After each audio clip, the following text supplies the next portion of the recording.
الشيطان الرجيم بسم الله الرحمن الرحيم الحمد لله الذي لا يبلغ مدحته القائلون ولا يحصي نعماءه العبدون ولا يعطي حقه المجتهدون الذي ليس لصفته حد محدود ولا نعت موجود ولا وقت معدود ولا أجل ممدود فطر الخلائق بقدرته ونشر الرياح برحمته الصلاة والسلام على الرسول المسدد المصطفى الأمجد المحمود الأحمد سيدنا ومولانا ومولى الكونين جد الحسن والحسين علي والقاسم محمد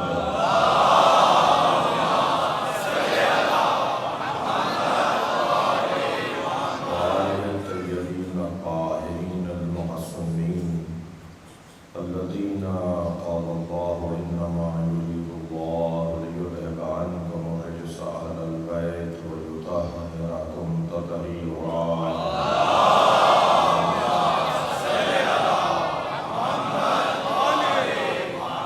ولعنة الله على أعدائهم أجمعين من يوم عداوتهم إلى قيام يوم الدين أما بعد قال الحكيم في القرآن الكريم بسم الله الرحمن الرحيم وقال ربكم ادعوني استجب لكم ان الذين يستكبرون عن عبادتي سيدخلون جهنم داخرين صلوات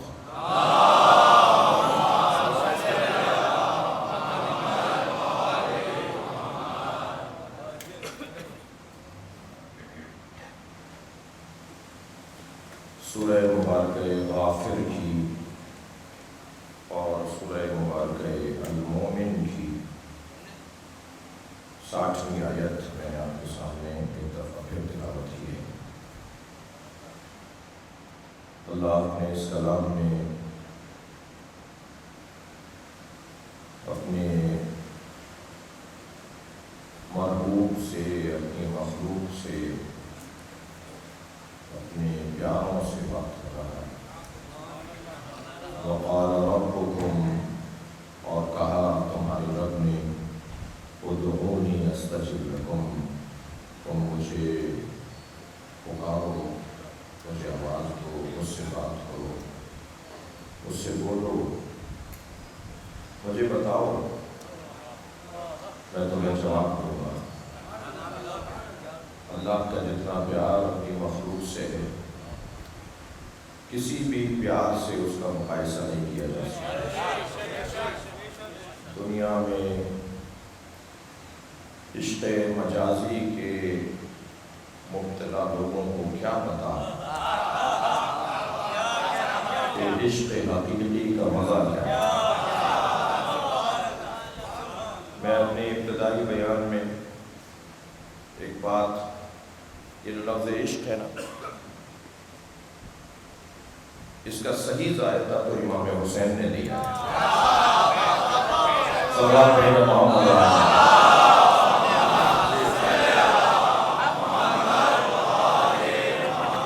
تاریخ بندگی میں ایک عاشق کو ابراہیم کہتے ہیں اور ایک عاشق کو حسین کہتے ہیں، اور دونوں کے عشق میں بہت روشن سا فرق ہے۔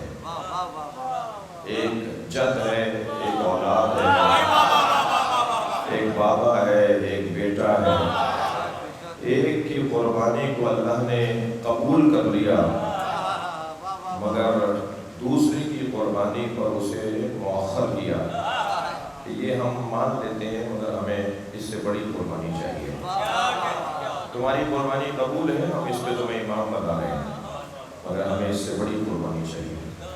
وَفَدَيْنَاهُ بِذِبْحٍ عَظِيمٍ إِنَّ هَذَا لَهُوَ الْبَلَاءُ الْمُبِينُ سَلَامٌ عَلَىٰ إِبْرَاهِيمَ وَفَدَيْنَاهُ بِذِبْحٍ عَظِيمٍ۔ ابراہیم کی قربانی کو ہم نے قبول کیا، مگر اے ابراہیم اس قربانی کو ایک بڑی قربانی پر مؤخر کر رہے ہیں. جیسے اقبال کہتے ہیں کہ اللہ اللہ بائے بسم اللہ پہ در، مانیے ذبح عظیم آمد پہ سر. وہ قربانی جو حضرت ابراہیم کی، وہ عشق کی وادی کا ایک عاشق، بے قدر دور پڑا آتش نمرود میں عشق. وہ جو آتش نمرود میں کودا ہے وہ ابراہیم نہیں کودا، عشق کودا. صلوات پڑھ کر محمد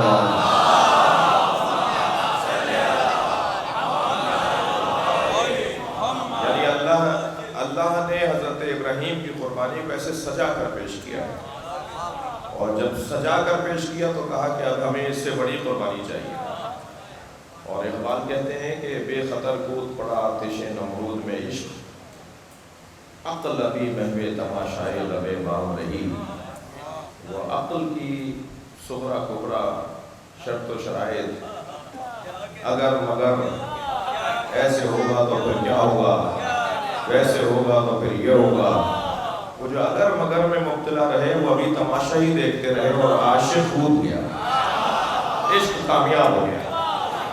تو وہ جو عشق کا مفہوم ہے وہ حقیقت میں ہے بھی عشق حقیقی کا مفہوم ہے.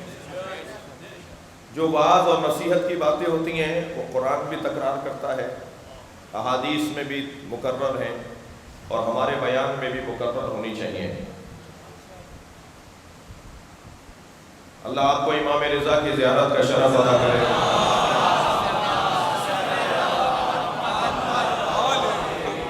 جب وہاں جائیں گے تو ایک مسجد ہے جسے مسجد گوہر شاد کہا جاتا ہے. یہ خانم گوہر شاد نے بنوائی تھی، اور خانم گوہر شاد بیوی تھیں، زوجہ تھیں تیمور لنگ کی. تیمور لنگ جس نے تازیہ داری ہندوستان میں شروع کی، اس خطے میں اس کی حکومت، تیمور کی بڑی بڑی وسیع حکومت.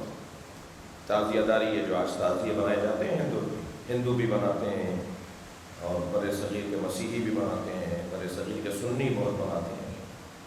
حیدرآباد کے اندر اور ادھر ہندوستان کے اندر، یہاں سندھ میں حیدرآباد لگ گیا ہے تقریباً، کراچی میں بھی ہے مگر حیدرآباد میں اب بھی بہت ہے. تو یہ تیمور کی بیوی، اس نے ارادہ کیا کہ امام کے حرم کے ساتھ، امام کے مزار کے ساتھ ایک بڑی مسجد بنوائے، مزار سے باہر. اب تو مزار کے اندر آ گئی ہے، پہلے وہ مزار سے باہر تھی. تو اسے شرط لگائی کہ مزدوری وہ کرے گا جس کی نماز قضا نہ ہوئی. مسجد بنا رہا ہے، کوئی سینما تو نہیں بنا رہا. کیسے برکت آئے گی مسجد میں؟ ہر گندا سندا ہاتھ، ہر نجس ہاتھ، ان اینٹوں پر بھی کوئی نجس ہاتھ نہیں لگنا چاہیے جو مسجد میں لگی ہے. قلب کی طہارت، بدن کی طہارت. اگر میں اور آپ چاہتے ہیں نا کہ ہمارے کاموں میں برکت آئے، ہر امام بارگاہ کو عزت نہیں ملتی، ہر مسجد کو عزت نہیں ملتی. جتنا تقویٰ کا گڑ ڈالیں گے، جتنا تقویٰ کا گڑ ڈالیں گے نا، اتنا ہی ہمارے امام بارگاہوں کی برکتیں بڑھیں گی. بعض امام بارگاہوں میں تو ایک دن میں 3 مجلسیں ہو رہی ہیں، جگہ ہی نہیں ہے سال بھر، اتنا مصروف امام بارگاہ ہے. یقین جانیے میں جو قاعدہ کہہ رہا ہوں سوچ سمجھ کے کہہ رہا ہوں. بعض امام بارگاہوں میں مثلا مہینے میں 2 مجلسیں ہو گئی، بعض میں صرف سال میں عشرہ ہو رہا ہے، باقی سال بھر بند پڑا ہوا ہے. اور بعض امام بارگاہوں میں دن میں 4 مجلسیں ہیں. تو یہ ایسے ہی ہو رہا ہے. کوئی پیچھے ضرور برکت ہے، کوئی پیچھے ضرور محنت ہے، کوئی پیچھے ضرور ریاضت ہے، کوئی تقویٰ ہے اسی بنیادوں میں. عزیزان گرامی، ہماری قوم میں جو تنظیموں میں، انجمنوں میں، ٹرسٹوں میں، اداروں میں، تنظیموں میں جو تناؤ کھچاؤ نظر آئے تو سمجھ لیجئے کہ جہاں تقویٰ نہیں ہوگا وہاں برکت نہیں ہوگی. قاعدہ قانون یہ دیا ہے سرکار دو جہاں نے کہ لا اسس علی التقویٰ. وہ پہلی مسجد جو نبی نے بنائی، پہلی عمارت سرکار نے جو بنائی، سب سے پہلی عمارت جو سرکار نے بنائی اپنی نبوت کے بعد، اعلان نبوت کے بعد، وہ مسجد قباء. اور مسجد قباء کے لیے قرآن کہتا ہے کہ مسجد قباء کی پہلی شرط یہ ہے کہ اس کی بنیاد تقویٰ پر ہے. اچھا ہم تو سمجھ رہے ہیں بنیاد اینٹوں پر ہوتی ہے، قرآن کہہ رہا ہے بنیاد تقویٰ پر رکھو. صلوات پڑھے محمد و آل محمد.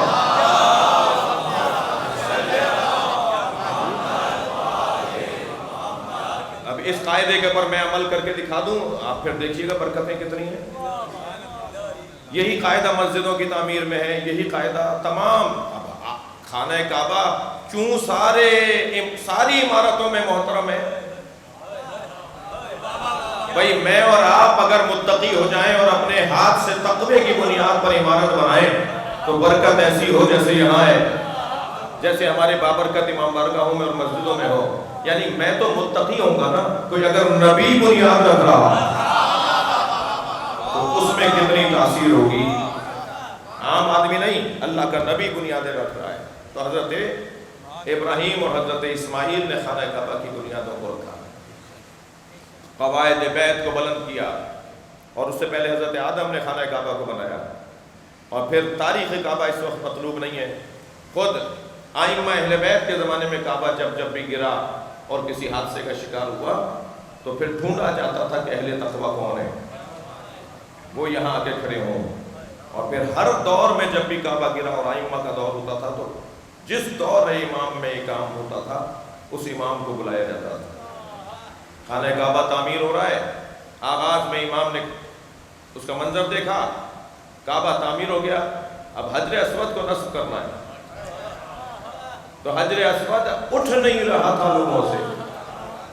اللہ اکبر، جب جنت کا پتھر نااہل کو ہاتھ نہ لگائے تھے۔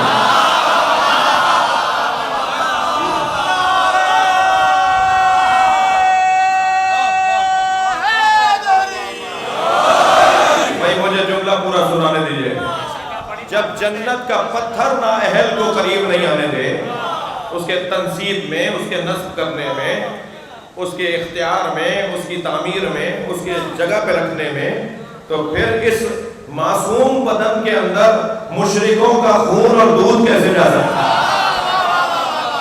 لہذا سرکار دو جہاں کو جس نے پالا ہے، جس نے گود میں لیا ہے، جس نے ہاتھوں سے لقمہ کھلایا ہے، تم اس کا احترام نہ کرو، نبی کی عصمت اور نبی کی نبوت کا ہی احترام کرو۔ میرے مولا سجاد کو بلایا گیا، امام سجاد نے صرف اسے ہاتھ لگایا، وہ اٹھنے لگا۔ جی، حجر اسود کو نصب کرنے کا مرحلہ، کسی سے اٹھ نہیں رہا تھا، کسی سے نہیں، کئی لوگوں سے نہیں اٹھ رہا تھا، اکیلے میرے مولا سجاد نے اس کو ہاتھ لگایا، وہ جیسے امام کی پیشوائی کو لیے اٹھ رہا ہو، اٹھنا شروع ہوا، اور امام نے جیسے کوئی بہت ہی ہلکی سی چیز اٹھا کے رکھ دی اور امام نے حجر اسود کو رکھ دیا۔ حضرت محمد حنفیہ نے تقریباً 1 سال تک لوگوں کو روکے رکھا۔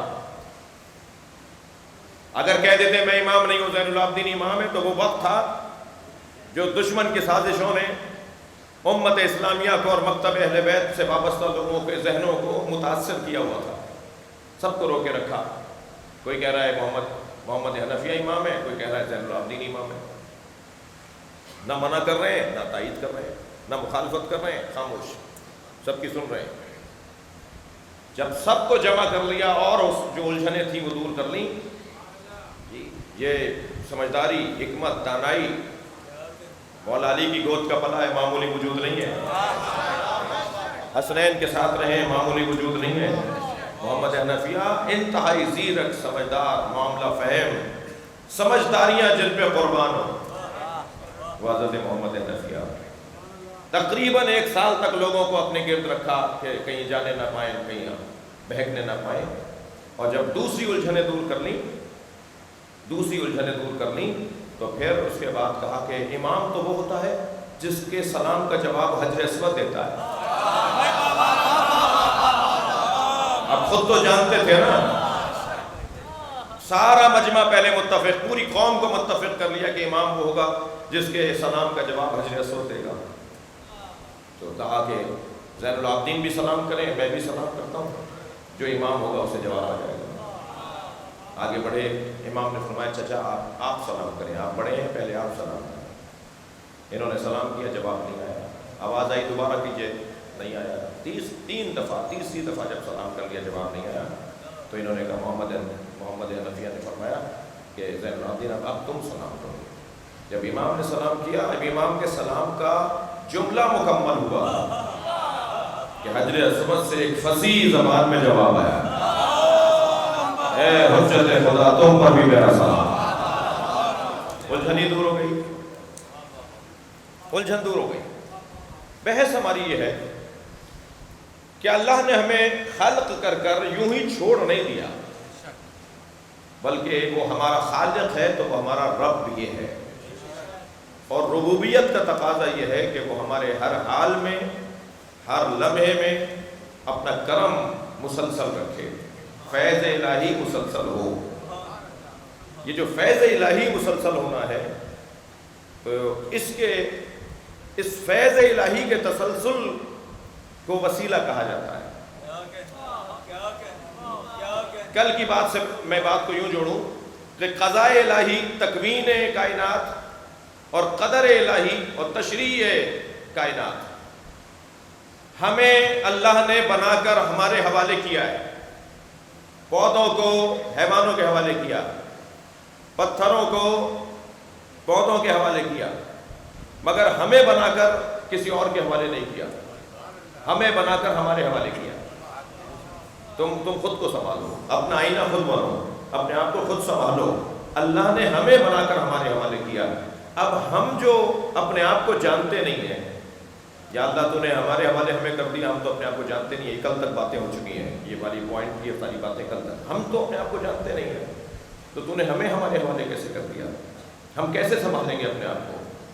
تو پھر بتایا کہ جو اپنے آپ کو جانتے ہیں ان سے دوستی کرو۔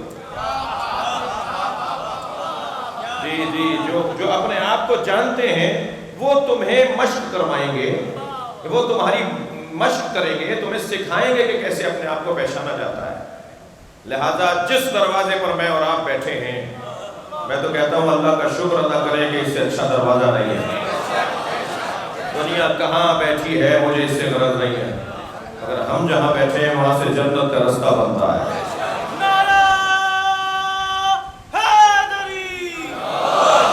ترقی کی راہیں کھلتی ہیں، انسان کمال پر پہنچتا ہے۔ یہ گھرانہ خود کو جانتا تھا، مولا علی سے زیادہ کسی نے اپنے آپ کو نہیں پہچانا، مولا سجاد سے زیادہ کسی نے اپنے آپ کو نہیں پہچانا، اور انہوں نے جو اپنے آپ کو جانتے تھے یہ ہمیں بتائیں گے کہ اپنے آپ کو کیسے جاننا ہے۔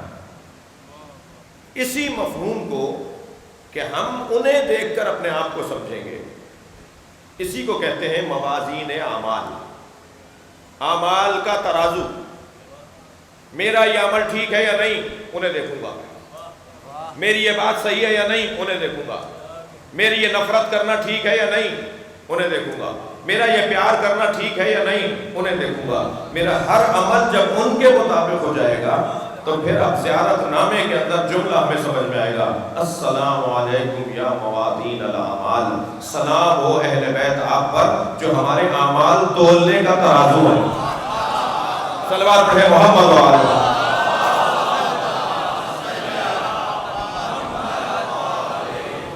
تو گویا انہیں دیکھ دیکھ کر ہم اپنے اعمال کو انجام دیں گے۔ نیت مومن کی اس کے عمل سے بہتر ہے، یہ قاعدہ ہے، یہ قانون ہے۔ نیت المومن خیر من عملہ، مومن کی نیت اس کے عمل سے بہتر ہے۔ نیت المومن خیر من عملہ، میری نماز میری ہے، امام حسین کی نماز امام حسین کی ہے، طے کوئی مقایسہ نہیں ہے ہماری نمازوں میں اور ان کی نماز میں۔ جی میری نماز سے میں افضل ہوں، بات محسوس کیجئے گا، پوری بات ہو جائے گی تو بات روشن ہوگی۔ آپ اپنی نماز سے افضل ہیں۔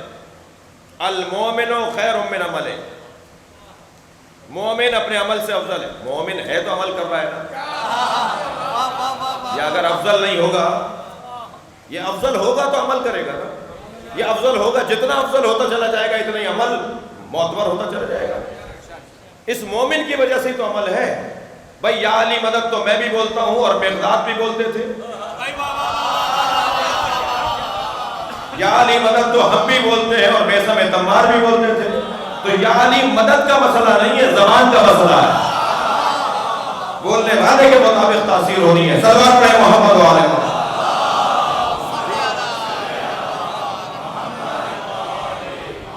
تو مومن اپنے عمل سے افضل ہے۔ مومن اپنے عمل سے افضل ہے. اب میرا عمل میں اس سے افضل ہوں. اچھا یہی ایک جملہ کہہ دوں کہ یہ باتیں کہ نماز افضل ہے یا عزاداری افضل ہے، نماز افضل ہے یا حسین افضل ہے، بات تو اتنی آگے چلے جاتے ہیں، کہتے ہیں نماز افضل ہے یا حسین افضل ہے. بالکل بھونڈی بات، بالکل غیر منطقی عنوان، بالکل پریشان دماغ آدمی کی باتیں. ذرا سلمان پہ محمد وآلہ.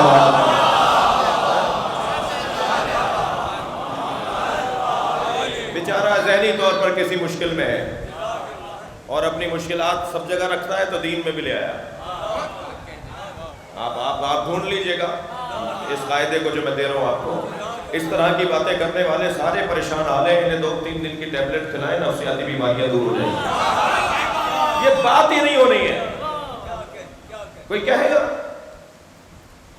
وہ جب کہہ رہا ہوتا ہے نماز افضل ہے یا حسین، تو ادھر حسین کو دے رہا ہے ذہن میں، ادھر اپنی نماز کو لے رہا ہے.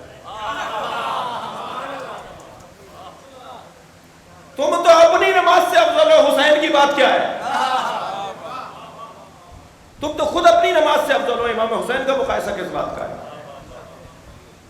جی عبادات بے قدر معرفت ہے نا. میں اور روشن کروں بچوں کے لیے، ہر شخص کی عبادت معرفت کی بنیاد پر ہے. جس کی معرفت کا معیار ہوتا چلا جائے گا، اونچا ہوتا چلا جائے گا، اتنا ہی اس کی عبادت کا معیار بھی اونچا ہوتا چلا جائے گا. تو اب اگر اس مجمع میں 2000 لوگ بیٹھے ہیں تو ہر ایک کی نماز علیحدہ ہے. تصویر نماز کی ایک جیسی ہے، نماز کی حقیقت ایک نہیں ہے. یعنی ایک ہی صف میں کھڑے ہو گئے محمود و ایاز، یہ برابر کہاں ہے؟ ایک محمود ہے ایک ایاز ہے، برابر کہاں ہے؟ جہاں اقبال کے اس مصرے کا وہ مطلب لیا جاتا ہے وہاں یہ مطلب بھی تو لے. یہ برابر کہاں ہے؟ ہماری نمازیں جو ادھر فرض کریں اسی ہماری عالبہ کی مسجد کے اندر جب نماز جماعت ہوتی ہے تو جتنے نمازی کھڑے سب کی نمازیں علیحدہ ہیں.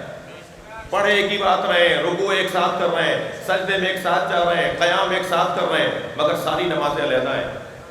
ہمیں تبھی تو کہا ہے کہ جماعت میں نماز پڑھا کرو. اگر تمہاری نماز کمزور بھی ہو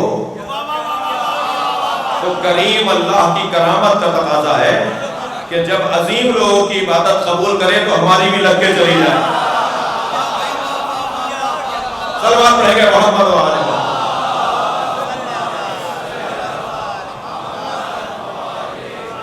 دو کام میرے بچے اور جوان کریں، میں اپنے آپ کو بھی اور آپ کو بھی سب کو نصیحت کر رہا ہوں کہ ایک تو نماز اول وقت پڑھیں اور ایک نماز جماعت سے پڑھیں.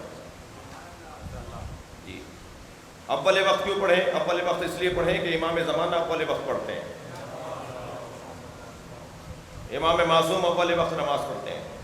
اور جب امام معصوم کی نماز کے لیے اللہ کے رحمت کے دریچے کھلیں گے تو ہماری نماز بھی لگ کے چلی جائے گی. جیسے ٹھیلے پر اچھے ٹماٹر بھی ہوں اور گندے ٹماٹر بھی ہوں اور بیچنے والا وہ پورا کٹورا بھر کے دے رہا ہو، چننے کی اجازت نہ ہو، کٹورا بھر کے دے رہا ہو، تو اس کٹورے میں جہاں اچھے ٹماٹر جائیں گے وہاں گندے ٹماٹر بھی چلے جائیں گے. دام ان گندوں کا بھی وہی لگے گا. بڑی عنایت، بہت شکریہ. صلوات پڑھیں گے محمد و آل محمد.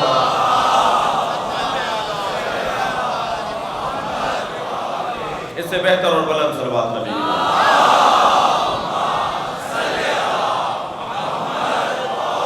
باہر والے جو دوست بیٹھے ہیں اور اندر والے مل کر صلوات پڑھیں.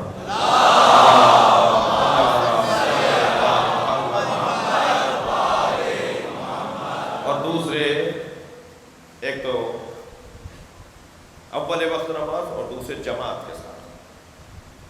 میرے مولا سجاد فرماتے ہیں کہ نماز اور دعاؤں میں اول و آخر جب بھی دعا مانگے نا تو اول و آخر صلوات پڑھیں.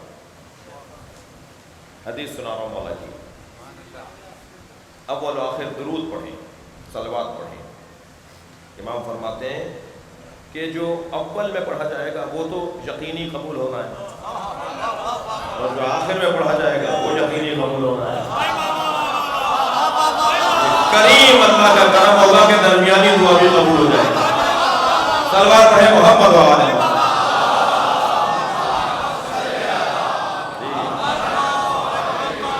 لہذا اگر ہم اول وقت اور جماعت کے ساتھ نماز پڑھیں گے تو ہماری عبادت اس کریم اللہ کی بارگاہ میں قبول ہوگی، اور وہ اس کا لطف ہی کچھ اور ہے، اس کی عبادت کا ذائقہ ہی کچھ اور ہے۔ تو ہمیں اللہ نے ان کے حوالے کر دیا، یعنی ہمیں ہمارے حوالے کیا، اور ہم کیسے اپنے آپ کو پہچانے کا ان کے دروازے پہ چلے جاؤ کہ جو اپنے آپ کو پہچانتے تھے۔ لہذا ہم ان کے دروازے پر گئے تاکہ یہ ہمیں جینے کا سلیقہ عطا کرے، یہ ہمیں عبادات اور اعمال کا طریقہ عطا کرے۔ اس کیفیت کو، اب وقت تنگ ہو گیا، میں مسائل میں کچھ زیادہ دورانیہ آپ کے ساتھ رہنا چاہتا ہوں۔ اس کیفیت کو کہ ہمارے لیے انہیں موازین اعمال قرار دیا، ہم انہیں دیکھ کر عبادت کریں، ہم انہیں دیکھ کر اپنے معاملات زندگی کو انجام دیں، اس کیفیت کو توسل کہا جاتا ہے۔ یعنی جہاں ہم ذات کردگار کے محتاج ہیں، جہاں ہم اللہ کے محتاج ہیں، وہاں ہم اللہ تک پہنچنے کے لیے اہل بیت کے محتاج ہیں، اور اس کے محتاج ہیں جو اللہ تک پہنچا ہوا ہے۔ وسیلہ اسے کہتے ہیں جو دو طرفوں سے جڑا ہوا ہو، جو یہاں سے بھی جڑا ہو اور وہاں سے بھی جڑا ہو، اور یہاں سے جڑنے کو بشریت کہا جائے اور وہاں سے جڑنے کو نورانیت کہا جائے۔ وہ اللہ کی طرف سے بھی پیغام لانے والا ہو اور یہاں بندوں کی طرف سے بھی حاجات لے جانے والا ہو۔ وہ حکم الہی لائیں، یہ کام بھی وسیلے کا ہے۔ وہ یہاں سے حاجتوں کو لے جائیں، یہ کام بھی وسیلے کا ہے۔ لہذا اس گھرانے کے دو پہلو ہیں، دو جنبے ہیں، دو صورتیں ہیں، ایک ظاہر ایک باطن۔ ظاہر میں بشر، حقیقت میں نور۔ لہذا انہیں صرف بشر نہیں کہا جائے گا بلکہ نوری بشر کہا جائے گا۔ یہ بشر خاکی بشر نہیں ہے، بشر ہیں کیونکہ قرآن کی آیت ہے، احادیث ہیں، یہ بشر ہیں مگر یہ خاکی بشر نہیں۔ ہم خاکی بشر ہیں، یہ نوری بشر ہے۔ ان کے بشر ہونے میں اور ہمارے بشر ہونے میں ایک موٹا سا فرق ہے۔ اب یہ وہاں سے بھی جڑے ہوئے ہیں اور یہاں سے بھی جڑے ہوئے ہیں۔ بہت تفصیل میں جایا جا سکتا ہے۔ قرآن مجید میں دو آیتیں تو ایسی ہیں کہ جس میں لفظ وسیلہ آیا ہے۔ بعض ہمارے شیعہ بچوں کو بعض سنی بچے کہتے ہیں، سنی بچے بھی سب نہیں، جو وسیلہ نہیں مانتے وہ بچے۔ ہر سنی بچہ وسیلے کا منکر اور مخالف نہیں ہے۔ جی کچھ لوگ ہیں جو کہتے ہیں نہیں ہمیں اللہ کافی ہے، ہمیں کسی وسیلے کی ضرورت نہیں ہے، اور میں تفصیل میں نہیں جاؤں گا کہ یہ سوچ آئی کہاں سے ہے، ہمیں اللہ ہی کافی ہے۔ یہ سوچ بہت پرانی ہے اور انتہائی خطرناک سوچ ہے۔ میں تو اس بحث میں اور ایسے لوگوں سے زیادہ الجھتا بھی نہیں ہوں۔ میں صرف اتنا کہتا ہوں کہ جب کوئی کہے نا کہ ہمیں اللہ ہی کافی ہے تو اس سے کہا کریں کہ اپنا چہرہ ذرا آئینے میں جا کے دیکھو، تم یہ بہت بڑی بات کر رہے ہو، کون ہو تم؟ اگر کوئی کہے نا کہ مجھے اللہ کافی ہے، مجھے کسی وسیلے کی ضرورت نہیں ہے، تو آپ اس سے الجھے نہیں، اسے کہیں بھائی ہو کون، تھوڑا سا دو چار سوالات اور کریں، سمجھیں ہے کون ہو۔ اس لیے کہ یہ دعویٰ یا نبی کر سکتے ہیں یا علی کر سکتے ہیں، یہ دعویٰ کوئی اور نہیں کر سکتا ہمیں اللہ کافی ہے۔ یا علی ما عرف اللہ الا انا وانتا، یا علی اللہ کو کوئی جانتا ہی نہیں ہے سوائے میرے اور تمہارے۔ یا علی ما عرفنی الا اللہ وانتا، مجھے کوئی جانتا ہی نہیں ہے، مجھے کوئی میری معرفت ہی نہیں رکھتا مگر اللہ اور تیرے علاوہ۔ مجھے یا اللہ جانتا ہے یا تم علی جانتے ہو۔ پھر تیسرے جملے میں فرمایا ما عرفک الا اللہ وانا، یا علی تمہاری معرفت کسی کو ہے ہی نہیں سوائے تیرے خالق کے اور میرے بھائی علی کے۔ تو یہ دعویٰ اگر کوئی کر رہا ہو کہ ہمیں اللہ کافی ہے تو یہ بہت بڑا دعویٰ کر رہا ہے۔ اس دعوے کا حق صرف مولا نبی کو ہے یا مولا علی کو ہے؟ اور جملہ بدل کے کہوں کہ اگر کوئی یہ دعویٰ کر رہا ہو کہ ہم نبی کو جانتے ہیں، 40 سال کے بعد نبی ہوئے، سینہ چاک کر کے جبریل نے شرک کی چیزیں نکالی، عجیب مذاق ہے۔ ابھی تو قصہ شروع ہوا ہے، یا تم ہی بند کر دو اس کتاب کو ورنہ کتاب ایسی کھلے گی۔ صلوات پڑھنا محمد علیہ وسلم۔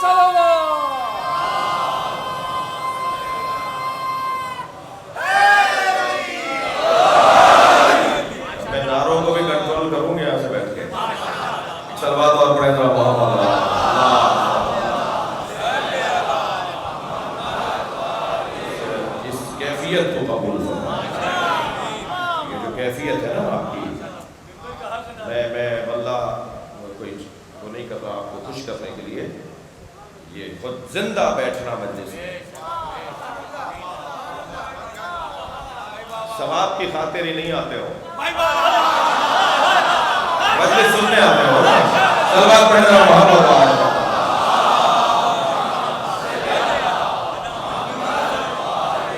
توجہ ہوگا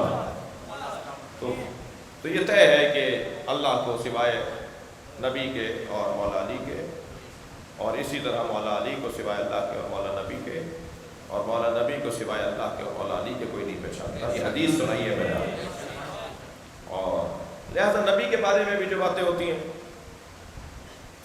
وہ بھی، اور اسی طرح آپ سے بھی مخاطب ہے، یہ مقصر اور غالی کی بحث بند کر دیجیے۔ وہ غالی ہے، شیخ صدوق رحمۃ اللہ علیہ نے، علامہ مجلسی رحمۃ اللہ علیہ نے 14 نکات لکھے ہیں کہ جو ان چیزوں کا خیال رکھے وہ غالی نہیں ہے۔ میں تو کہتا ہوں ہمارے سارے امام بارگاہوں میں وہ حدیث نکلوائیے، وہ روایت پوری نکلوا کر اس کو اچھی طرح خوش خطی کروائیے، اچھے انداز سے اس کا ترجمہ کروا کے ایک فریم کروا کے لگوائیے کہ جو یہ عقیدے رکھتا ہو وہ غالی ہے۔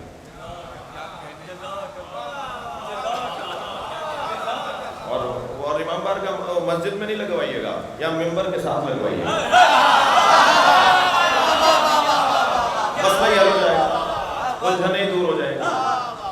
ایک کہہ رہا ہے غالی ہے، دوسرا کہہ رہا ہے یہ مقصر ہے۔ مقصر ہے، آئی اہل بیت کی شان میں، مولا علی کی شان میں ہم سب قاصر ہیں۔ قاصر اور ہوتا ہے، مقصر اور ہوتا ہے۔ ہم کیا بیان کریں گے؟ ہماری مثال تو ایسی ہے جیسے سمندر کے کنارے کھڑے ہو کر سمندر کی تعریفیں ہو رہی ہوں۔ ہمیں کیا پتہ اس کی گہرائی کتنی ہے، اس کی وسعتیں کتنی ہیں، اس میں کیا کیا جواہرات پائے جاتے ہیں، اس میں کیا کیا نعمتیں پائی جاتی ہیں۔ ہم تو سمندر کے کنارے کھڑے ہو کر اہل بیت کی تعریف کر رہے ہوتے ہیں، وہی بعض لوگوں کو ہضم نہیں ہو رہی ہوتی۔ جیسے بعض بیمار سمندر پہ جا کر ٹھیک نہیں ہوتے، بیماری بڑھا کر آتے ہیں، ایسے بہت سارے لوگ ہیں جو اہل بیت کے فضائل کو سن کے اور پریشان ہو جاتے ہیں۔ تو یہ والی بحث بھی ختم ہونی چاہیے مقصر اور غالی کی۔ موٹے موٹے اصول ہیں، کوئی نئے قوانین کی ضرورت نہیں ہے، کوئی نئے دین کی ضرورت نہیں ہے، اہل بیت کے مکتب میں کسی مصرے کے جوڑنے کی ضرورت نہیں ہے، کوئی تضمین لگانے کی ضرورت نہیں ہے۔ یہ احکامات ہیں، قوانین ہیں، قاعدے ہیں، طے شدہ ہیں، بس انہیں کتابوں سے نکال کر صحیح انداز سے پیش کرنے کی ضرورت ہے۔ وہ جو دین مبین اسلام ہے، وہ جو مکتب اہل بیت ہے، وہ سب طے شدہ ہے، پہلے سے لکھا ہوا ہے، کسی نئی تحقیق کی ضرورت نہیں ہے۔ جی اعمال میں، افعال میں، معاملات میں جدید چیزیں آتی ہیں تو اس کو بھی کوئی نیا دین نہیں لایا جاتا۔ بیبی ٹیسٹ ٹیوب کا مسئلہ ائمہ کے زمانے میں نہیں تھا، مگر ائمہ بتا کے چلے گئے۔ اسٹاک ایکسچینج کے مسئلے ائمہ کے زمانے میں نہیں تھے، مگر ائمہ بتا کے چلے گئے۔ بس وہ جو ائمہ بتا کے چلے گئے انہیں اشاروں کو سمجھنا ہی اجتہاد کہلاتا ہے۔ وہ ائمہ کے بتائے ہوئے اشاروں کو سمجھنا اجتہاد کہلاتا ہے۔ ہر ایک کے بس کی بات نہیں ہے اشاروں کو سمجھنا اور اس سے آج کے مسائل کو حل کرنا۔ تو وسیلہ قرآن مجید میں وقت تنگ ہو گیا۔ وسیلہ قرآن مجید میں 2 جگہ لفظ آیا ہے، اور ہم دعائیں اللہ سے مانگنے کے لیے حکم ہے کہ مجھ سے دعا مانگو، مگر دعا مانگنا چاہتے ہیں وسیلے کے ساتھ، وسیلے کے ساتھ دعا مانگنا چاہتے ہیں۔ عجیب انسان ہے، دیکھتا 2 آنکھوں سے ہے، بولتا 2 لبوں سے ہے، سونگتا 2 سوراخوں سے ہے، اٹھاتا 2 ہاتھوں سے ہے، چلتا 2 ہاتھوں سے ہے، سنتا 2 ہاتھوں سے ہے، اور کہتا ہے مجھے اللہ کافی ہے۔ تمہیں قرآن اور اہل بیت کی ضرورت ہے۔ جب ہر زمانے میں ہر کام میں 2 چیزیں چاہیے تو دین میں بھی قرآن بھی چاہیے، اہل بیت بھی چاہیے۔ صلوات پڑھیں گے محمد و آلہ۔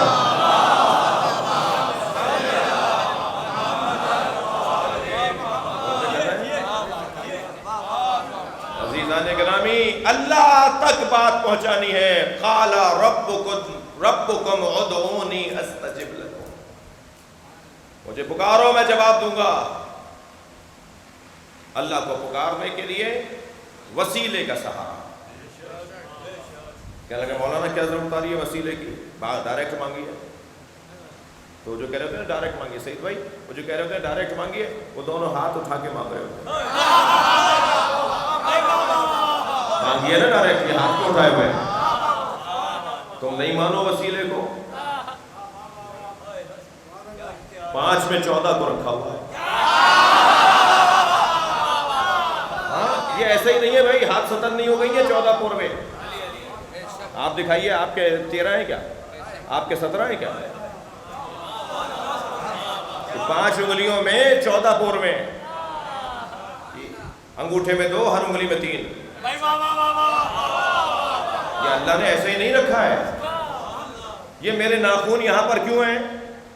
کیوں ہے میرے یہاں ناخون؟ میرے مولا صادق فرماتے ہیں اگر یہ ناخون آخری پورے میں نہ ہوتا تو تمہاری ہاتھوں کی گرفت چھٹ جاتی، تم کسی چیز کو اٹھا نہیں سکتے تھے۔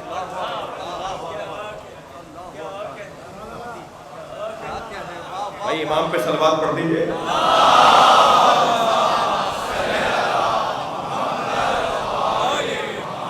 اگر میرے اور آپ کے پیروں میں بیچ میں نشیب نہ ہوتا، اونٹ کی طرح سپاٹ پیر ہوتے، تو معصوم فرما رہے 2 پیروں سے انسان چل نہیں سکتا تھا۔ یہ 2 پیروں سے اس لیے چل رہا ہے کہ 2 کا کام 2 میں رکھ دیا ہے۔ ہمارے پیروں کے درمیان ایک نشیب ہے، ایک ہڈیاں ابھری ہوئی ہیں اور بیچ میں جگہ خالی ہے۔ یہ ایسی نہیں ہے، یہ ہمیں ایسے ہی نہیں ہے۔ یہ ہر شخص کے ماتھے پر باریک باریک نالیاں ایسی نہیں بنائی ہوئی اللہ نے۔ اچھا زیادہ جو سوچتا ہے اسے پسینے بھی زیادہ آتے ہیں، اور زیادہ سوچنے والوں کے پیشانی میں بل بھی زیادہ ہوتے ہیں۔ تو ہر ایک کے مزاج کے مطابق یہ کان کے اندر یہ جو ہمیں نالیاں سی نظر آ رہی ہیں، اس کا کام ہے۔ یہ ساری جملے توحید مفضل میں امام صادق کے بیان کیے ہوئے ہیں۔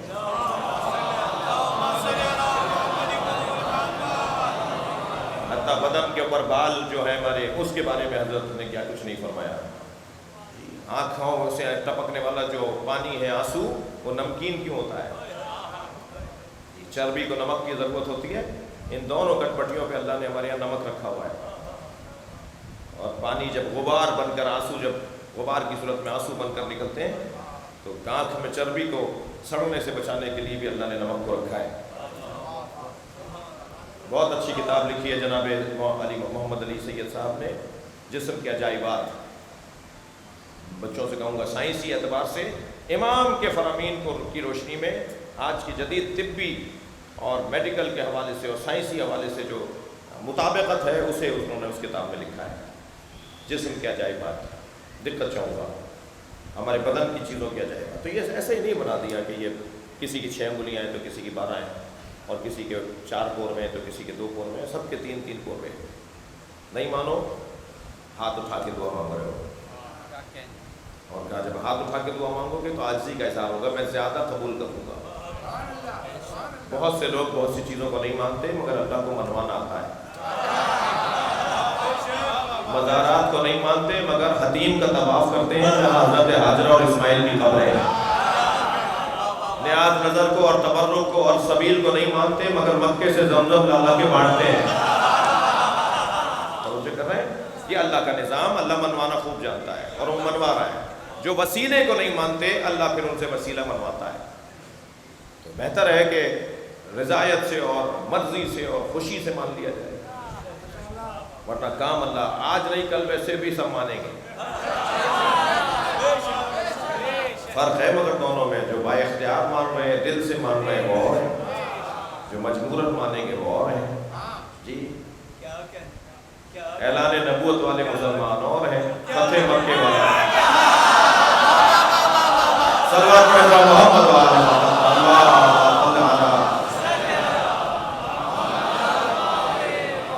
بہتر ہے کہ اعلان نبوت والے مسلمان ہو جائیں، آج والے ہی مسلمان ہو جائیں، اور زور زبردستی جب ہو اور روح ہو اور جلال ہو تو اس وقت. بہرحال تو وسیلہ دعا بغیر وسیلے کے، دعا کے ساتھ قضاء و قدر کا مضمون، دعا کے ساتھ جبر و اختیار کا مضمون، دعا کے ساتھ وسیلے کا مضمون. یہ تینوں مضامین، چاروں مضامین دعا کے ساتھ جڑے ہوئے ہیں. توفیق ہوئی تو آئندہ سال اور آئندہ اسی انداز کی مجلسوں میں اس بات کا ذکر ہو کہ دعا کا ڈھنگ ہمیں کس نے سکھایا ہے، دعا کا طریقہ ہمیں کس نے ادا کیا ہے. کون بتائے گا کہ کیسے اللہ سے بات کی جائے. 36 سال تک میرے مولا سجاد نے دعاؤں کے ذریعے امت کی ہدایت کی. زنانوں، آج جو آپ مصائب اہل بیت کا بیان سن کے روتے ہیں، عزاداری میں دل سے شریک ہوتے ہیں، اس کے پیچھے ریاضت ہے، محنت ہے، اور وہ بھی معصومین کی محنت، ائمہ اہل بیت کی محنت. ہر امام معصوم نے چاہا ہے کہ ہم حسین پہ گریا کریں، اہتمام کرتے تھے، انتظام کرتے تھے. میرے چھٹے امام کے زمانے میں اگر کوئی یہ جاننا چاہتا تھا کہ چاند محرم کا ہوا یا نہیں تو چاند رات کو امام ششم کی گلی سے لوگوں کا گزر پڑ جاتا تھا، اور اگر کوئی پوچھتا تھا کہ آج اس گلی سے لوگ زیادہ کیوں گزر رہے ہیں تو کہتے تھے کہ اگر اس گھر سے رونے کی آواز آ گئی تو ہم سمجھ جائیں گے کہ محرم کا چاند ہو رہا ہے. اہتمام، امام رضا اہتمام کر رہے ہیں. محرم کا چاند ہوتا تھا، مولا رضا کے گھر مرثیہ شروع ہو جاتا، کالے کپڑے آویزاں کر دیے جاتے تھے، فرش بچھا دیا جاتا تھا، شاعر مرثیہ لے کر آتے تھے. 2 محرم تھی، دیبل خدائی نے آ کر کہا مولا آج مرثیہ میں پڑھوں گا. امام نے فرمایا دیبل ذرا صبر کرو. اپنے غلام اور کنیز کو بلا کر کہا کہ پردہ آویزہ کرواؤ اور بیویوں سے کہیں کہ سارا کام چھوڑ کر آ جائیں، وہ آ کر بیٹھ جائیں مجلس حسین ہو. اور جناب دیبل خدائی کو کرسی دی اور کہا دیبل اب مرثیہ سناؤ. بیویاں پردے کی اس طرف بیٹھی ہیں اور امام رضا اپنے اصحاب کے ساتھ ادھر بیٹھے ہیں، کرسی پر دیبل بیٹھے ہیں. دیبل نے مرثیہ پڑھنا شروع کیا. یا فاتح قومی ابنت الخیر فاطمہ، اے فاطمہ زہرا، اے بہترین مخلوق کی دختر، اے خیر خلق الہی کی بیٹی، اے مصطفیٰ کی جان فاطمہ، جنت البقیع کو چھوڑ کے کربلا آ جائے. کربلا میں آسمان سے تارے اتر رہے ہیں، کربلا میں آسمان سے چاند کے ٹکڑے گر رہے ہیں. اے فاطمہ کربلا آ جاؤ, ایک جانب تمہارا پوتا علی اکبر ایڑیاں رگڑ رہا ہے. اجرکم اللہ, اجرکم اللہ. اے فاطمہ کربلا آ جاؤ, ایک جانب تمہارے قاسم پہ گھوڑے دوڑائے جا رہے ہیں. اے سیدہ عباس کے بازو کاٹے جا رہے ہیں. دیبل مرثیہ پڑھتے پڑھتے کہتے ہیں اے فاطمہ جب سب جگہ رو لو تو پھر نشیب کربلا میں آ جاؤ, حسین گھوڑے سے گرائے جائیں.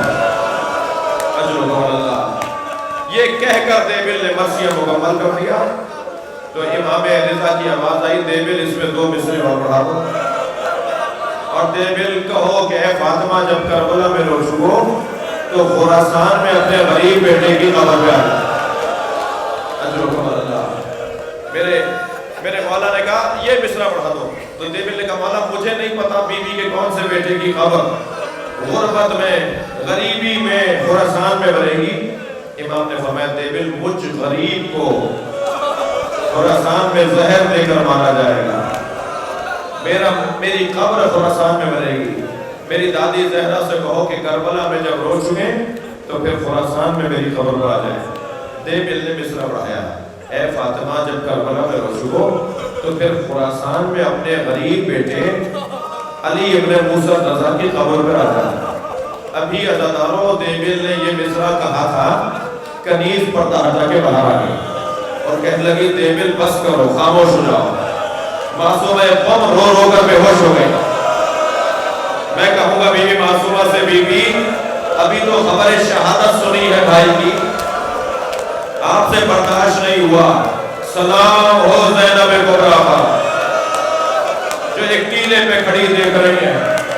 سلام ہو زین العابدین مولا پر جو اپنے بابا کا لاشا, اللہ کسی جوان کو باپ کا ایسا لاشا نہ دکھائے جیسا لاشا امام سجاد نے اپنے بابا کا دیکھا.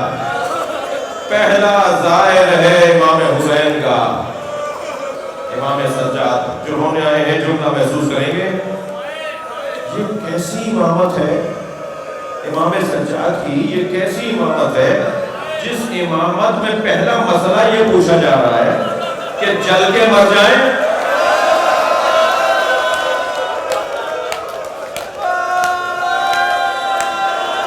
اجرکم اللہ, اجرکم اللہ, اجرکم اللہ. یہ کیسی امامت ہے کہ جس کے آغاز میں مسئلہ یہ پوچھا جا رہا ہے. شام غریبہ میں ایک سجدے میں امام سجاد نے رات کاٹی ہے. ساری رات سجدے میں سر تھا اور شکرا شکرا حق تھا. یا اللہ تیرا شکر ہے, یا اللہ تو حق ہے. کیسی امامت کا آواز ہے. رونے آئے نا. ایک یزیدی سپاہی کہتا ہے کہ میں نے جب خیمے چل رہے تھے تو میں نے ایک بی بی کو, ایک عورت کو دیکھا جو جلتے ہوئے خیمے میں جانا چاہتی ہے اور جلتے ہوئے خیمے کی چوب سے ٹکراتی ہے, پھر پیچھے ہٹ کر دوسری طرف سے جاتی ہے, پھر وہاں سے چوب اسے لگتی ہے, پھر وہ راستہ بدل کر آتی ہے. وہ کہنے لگا میں نے دور سے دیکھ کر یہ اندازہ کیا شاید اس کے سر پہ کسی نے چوٹ ماری ہے اور اس کی آنکھوں کا نور چلا گیا ہے, اسے نظر نہیں آ رہا, یہ آگ کی طرف جا رہی ہے, اسے تو آگ سے بچنا چاہیے, یہ آگ کی طرف جا رہی ہے. تو کہنے لگا میں دوڑتا آیا اور میں نے کہا تمہیں نظر نہیں آ رہا, آگے آگ چل رہی ہے, تم آگے جا رہی ہو, یہاں آگ ہے. تو اس بیوی نے مڑ کر مجھے دیکھا اور کہا یا شیخ اِنَّا لَنَا عَلِيلٌ, ہمارا ایک بیمار اندر رہ گیا.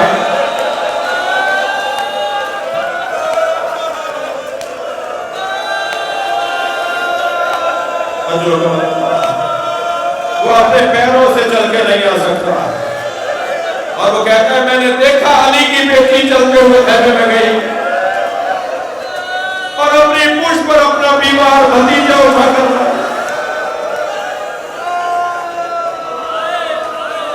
ابھی کچھ دیر کے بعد آپ تابوت کی زیارت کریں گے. تابوت اس کا اٹھایا جاتا ہے نا کہ جس کا تابوت اٹھا نہ ہو. یا یہ پہلو ہوتا ہے کیوں امام حسین کا تعزیہ اٹھتا ہے, کیوں حضرت عباس کا جوم والا حسین کا تابوت اٹھتا ہے؟ اس لیے کہ تابوت اٹھا نہیں. اور ایک تابوت اس کا اٹھایا جاتا ہے کہ جسے زندگی میں اٹھایا گیا ہو. امام سجاد کی زندگی کا ایک مظلومیت کا پہلو یہ ہے کہ بیوی اٹھا کر لا رہے ہیں اور عزادار اللہ کے اچھا ذہن میں رہے تابوت کی زیارت کرتے وقت. ابھی تابوت آئے گا, ابھی ہم سب تابوت کی زیارت کریں گے. تابوت کی زیارت کرتے وقت خیال رہے کہ تابوت اس امام کا ہے جس کو بیڑیاں, ہتھکڑیاں, خاردار کو. جب امام محمد باقر نے جنازہ غسل دینے کے لیے آپ کا پیراہن علیحدہ کیا تو روتے ہوئے باہر آئے. اجر و کمال اللہ, اجر و کمال اللہ. تھک کر نہیں روئیں گے, شب شہادت ہے.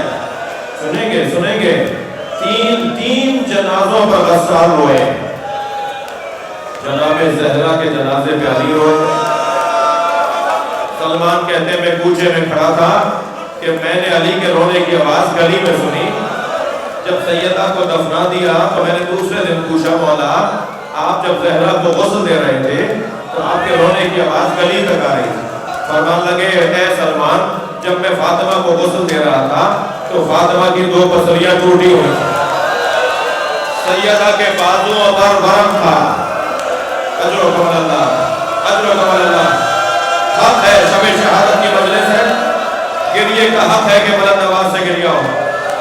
دوسرا جنازہ جس پہ غسال رویا ہے سنیں گے وہ جنازہ جناب سکینہ کا جنازہ.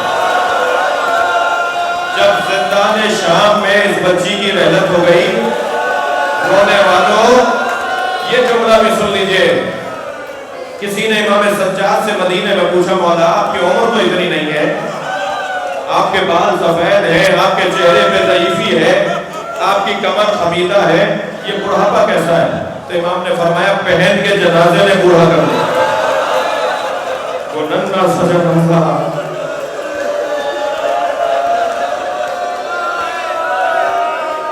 اللہ آپ کو جناب سکینہ کی قبر کی زیارت عطا کرے.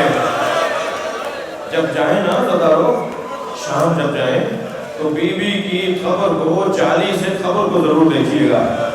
جب آپ زری سے جالی سے قبر کو دیکھیں گے نا تو کھلونے پڑے ہوئے ہوتے ہیں. آج بھی شام کے دیہات کی عورتیں کھلونے چڑھاتی ہیں اور ایک لوحہ پڑھتی ہیں, مخصوص لوحہ. تمہاری پھوپھی سے وعدہ کیا تھا کہ اس بچی کی قبر پہ آتے رہے. غسالہ بلائی گئی اور جب غسالہ غسل دینے کے لیے جناب سکینہ کو پردے کے پیچھے گئی تو روتی ہوئی باہر آئی اور سب کو دیکھتے ہوئے امام سجاد کو دیکھا اور امام سجاد کے سامنے آ کے بیٹھ گئی. کہنے لگی اے اسیر زندان مجھے اتنا بچاؤ تمہاری بہن کو بیماری کیا تھی؟ اجر و کمال اللہ. امام نے فرمایا میری بہن کو کوئی بیماری نہیں تھی. کہ میں نے کرتا علیحدہ کیا ہے تو بدن نیلا ہے. کہ یہ تازیانوں کے نشان.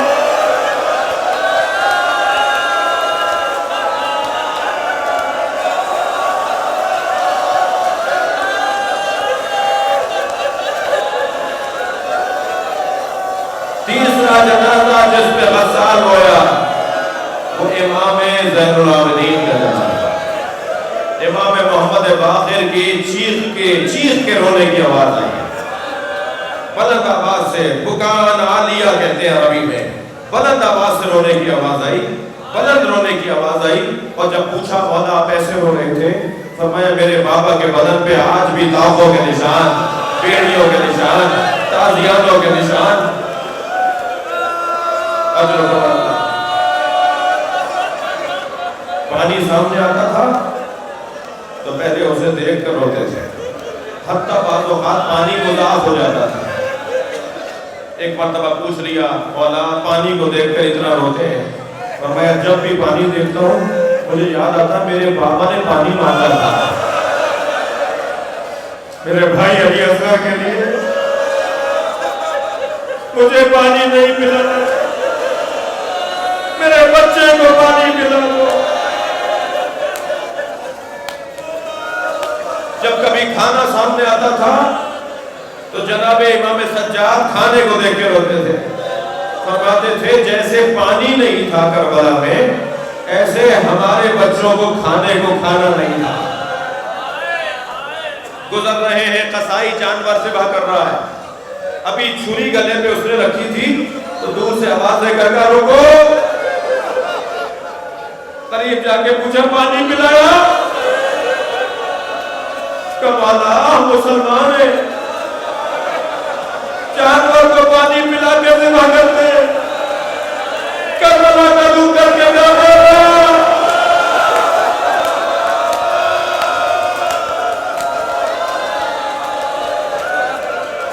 مسلمان جانور کو پانی پلا کے ذبح کرتا ہے۔ ایک قصائی کی دکان پر قصائی نے کپڑا ڈالنا شروع کیا تو پوچھا پوچھنے والے نے کہ یہ گوشت کیوں چھپا رہے ہو؟ کہنے لگے وہ دیکھو علی بن حسین آ رہے ہیں، وہ گوشت کے ٹکڑوں کو دیکھ کے روئیں گے۔ امام سے پوچھا مولا کیوں ایسا ہوتا ہے؟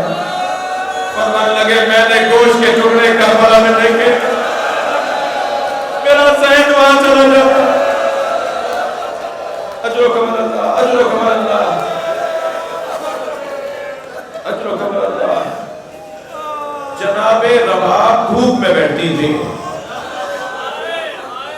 تو چاہنے والوں نے، محبت کرنے والوں نے کہا کہ بی بی کو سائے میں لے جائے، اس لیے کہ مدینے کی گرمی بڑی شدید ہے، دھوپ میں تپش بہت ہے، کہیں بی بی کی رحلت نہ ہو جائے۔ تو جیسے بچے ماں کے برابر میں بیٹھتے ہیں نا، ایسے آ کر جناب رباب کے برابر بیٹھے، کہنے لگے اماں تو غیر بھی کہہ رہے ہیں، میری آرزو ہے کہ آپ سائے میں آ جائیں۔ تو کانپتی ہوئی آواز میں کہا اے زین العابدین ہربلا مارا گیا، جس نے میرے مولا کے سینے پہ تیر مارا، جس نے میرے بچے کے گلے پہ تیر مارا، کچھ ہی دن کے بعد خبر آئی کہ ہربلا مارا گیا۔ تو جناب امام سجاد نے ساری بیویوں کو جمع کیا، کیونکہ اماں زینب آئی ہے، بی بی ام سلمہ زندہ ہے، بی بی میمونہ زندہ ہے، گھر کی بیویوں کو جمع کیا کہ اب اماں رباب کو سائے میں لے جانا ہے، کہ اماں ہربلا مارا گیا، اب سائے میں آ جائیے۔ ایک طرف سے جناب زینب نے بازو تھاما، ایک طرف سے بی بی ام ایمن نے بازو تھاما، لے کے چلے ہیں سائے کی طرف۔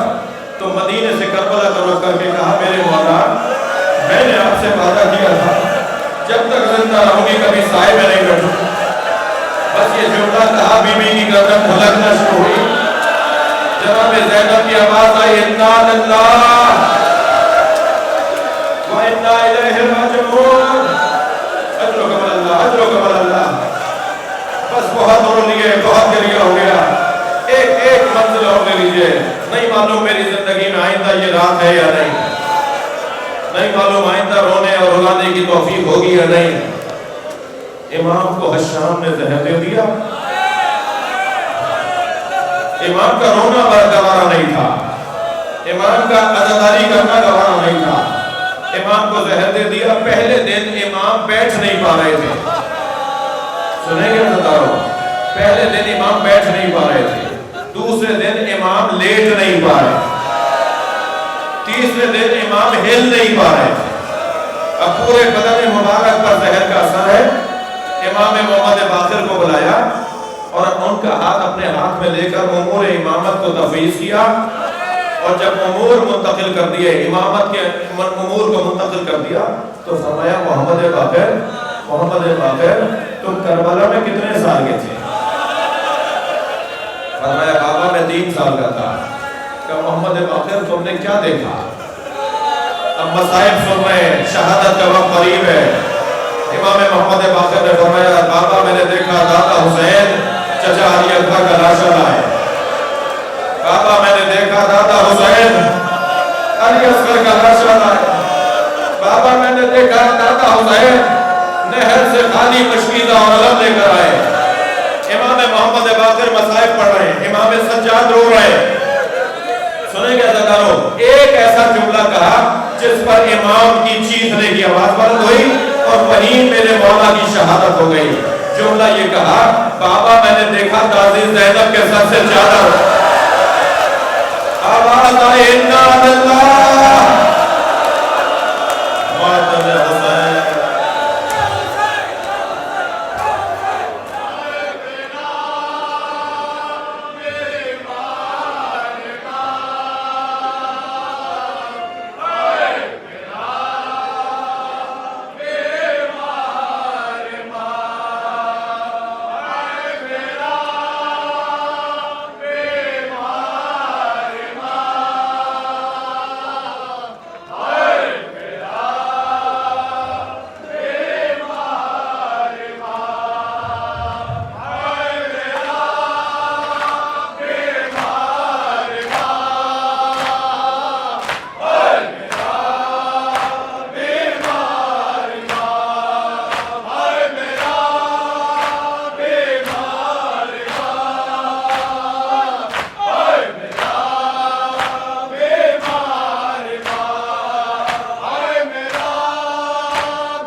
پال پال کر کے